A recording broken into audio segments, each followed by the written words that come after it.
What's up, everyone? Welcome to another UFC Quick Picks here on the Mayo Media Network. We have UFC 309 this weekend. Jon Jones versus Stipe Miocic in the main event. 13 fights on the slate. I'm here to give you my favorite cash game play, tournament play, salary play, and a matchup I like as well. And let's get right into it with my cash game play of the week. It is going to be Jon Jones at 9.5K. I think the top range is pretty tricky this week because we have like several minus 1,000 favorites, but some of them are completely boomer bust. Bo Nickal's 9.8K, Charles Oliveira's 9K. Jon Jones is expensive at 9.5K, and he's minus 633 to win currently against Miocic, which is probably fair. It's hard to know what to expect from Miocic coming off a 3-year layoff and not having won in 4 years, and didn't look particularly good 4 years ago.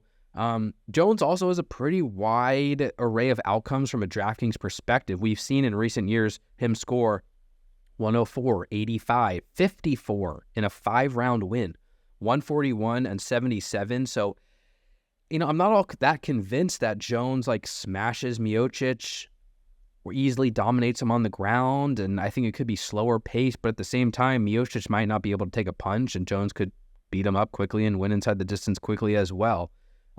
There are a lot of ways for Jones to score, though, and ultimately he's a huge favorite. He's minus 300 to win inside the distance. He's still $300 cheaper than Nickel, $200 cheaper than Onama, and $100 cheaper than Rufi. So he's expensive, but he's priced well enough for what he offers. 5-round upside. I think there's safety in that regard. He can wrestle, KO upside, and 9.5K is, I think, a decent price to pay. There are some cheap dogs on this slate who we'll talk about who have viability both in cash games and in tournaments. I think it'll allow you to pay up for at least one stud, and Jon Jones, to me, fits that bill at 9.5K. He'll be my cash game play of the week. All right, my tournament play of the week, going down to the co-main event in Charles Oliveira at 9K. He probably will be popular. Sorry, I still think he's a great option and someone you should target at 9K. He is a minus 260 favorite against Michael Chandler in a rematch. Oliveira knocked Chandler out in 2021 in round 2. After Chandler did have a good start, had some early success with ground and pound. But and Michael Chandler's a great play as well. Michael Chandler's a great tournament play for early knockout upside, but I think the only way Michael Chandler wins is with an early knockout. Oliveira is the better wrestler in MMA. Oliveira is a much better submission grappler. An extended fight favors Charles Oliveira as well. And there are just a lot of ways for Charles Oliveira to eventually win this fight inside the distance, which is what I'm expecting.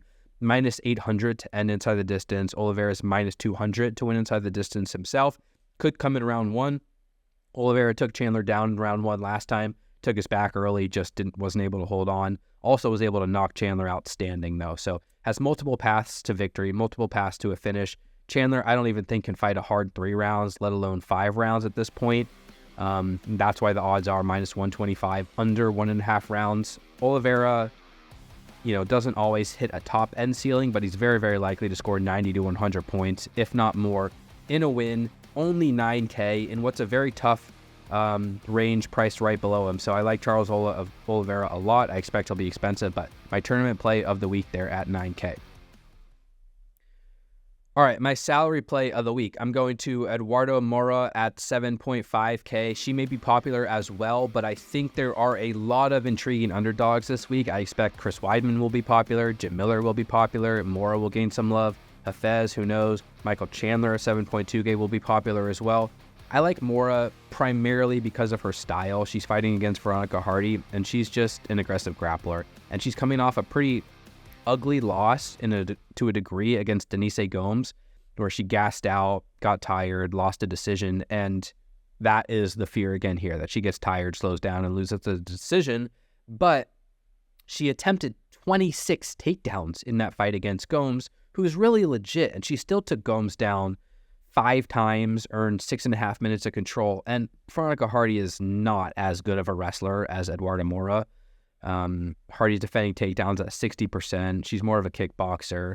Doesn't even land a lot of volume, 3.1 significant strikes per minute. I'm pretty confident Mora, being bigger, more physical, a better wrestler than Hardy, is going to have early success here, be able to land takedowns. 7.5K, I think she's an easy target in all formats. She may not win inside the distance, though, and so the fear, again, is What happens in an extended fight? Can Hardy survive? Will Moore tire out? Very possible, but 7.5K is just too cheap.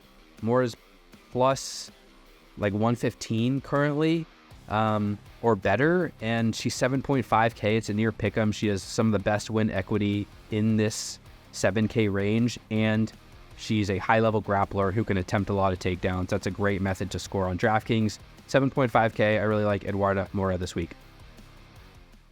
And finally, my matchup of the week, I'm going back to the mid-range here. Marcin Tybura versus Johanna Diniz.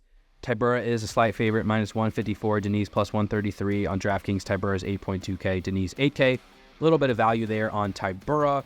And he is my preferred play as the grappler, BJJ black belt, fighting against a kickboxer in Diniz, who the more effective striker, the more technical striker, faster hands, more knockout power, but really bad when he gets put on his back. And if Tybura gets Diniz down, Diniz has already lost dominant rounds to Austin Lane and Carl Williams, who are much worse than Tybura. So if Tybura gets him down, Tybura should be able to dominate the rest of the round and or just win inside the distance. And that's sort of what I lean to. If Tybura can't get him down and he's forced to trade, I definitely think Diniz can knock him out. Tybura's been hurt a bunch of times throughout his career, been knocked out a handful of times. Diniz is actually plus 100 to win inside the distance. Tybura plus 195. Tybura could win a decision, though. His cardio is pretty strong, and he can wrestle throughout multiple rounds. But if Tybura is winning, it's dominating on the ground. And if Diniz is winning, it's very likely an early KO. Both sides are strong plays in tournaments. I do lean toward the grappler, as is typical with my analysis, and my hope is that he gets him down, but definitely won't discount the KO chances of Diniz. I think that's a great fight to target. That will be my matchup of the week. And that's going to do it for this week's UFC Quick Picks. Thank you so much for the support. You can follow me on Twitter, BertApple, EstablishTheRun.com for all your DraftKings breakdowns needs. Just went 2 hours with my guy, Gordo Gambles, breaking down every single fight on the slate. We'll have full rankings, breakdowns, projections up on Friday as well. Thank you for the support. Thanks to Pat and the team for having us on. Best of luck in your contests. And I'll talk to you all soon. Peace.